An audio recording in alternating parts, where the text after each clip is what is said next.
My brother ruined my wedding, but he didn't know I saved the messages. My brother ruined my wedding, and everyone blamed me. But they didn't know I had screenshots. My brother and I were never close. Growing up, he was always the one everyone protected. If he got in trouble, there was always an excuse. If I got in trouble, it was always somehow my fault. But I never cared. I built my own life. I moved out, started my career, and eventually, I got engaged. My wedding was supposed to be the happiest day of my life. Everything was planned. The venue was booked. The guests were invited. My fiancé and I had spent months preparing, and for once, my entire family seemed happy for me, especially my brother. Or at least, that's what I thought.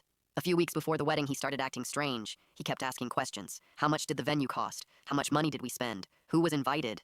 At first, I thought he was just curious. Then he started making comments. You're really spending that much on one day? You know marriage doesn't last forever, right? I ignored him. I figured he was just jealous.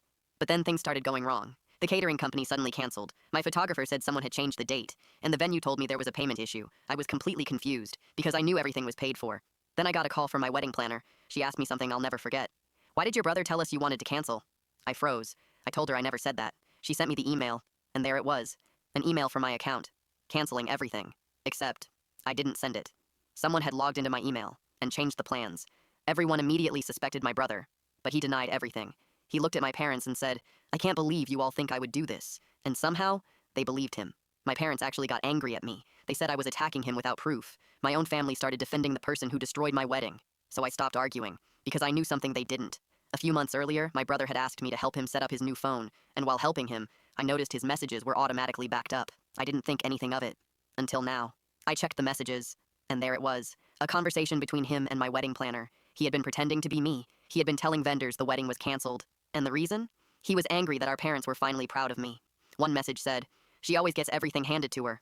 I couldn't believe it, because that was exactly what everyone had always said about him. I showed the messages to my parents, and for once, nobody had anything to say. My brother apologized, but not because he felt bad, because he got caught. The worst part? A week later, my parents asked me if I could just forgive him, because apparently ruining my wedding wasn't as bad as making him feel guilty. That's when I realized something. My brother didn't destroy my wedding. My family had been letting him destroy things my entire life. I still got married, just not the way I planned. And honestly, it ended up being better, because the people who truly cared about me showed up, and the people who didn't finally showed themselves.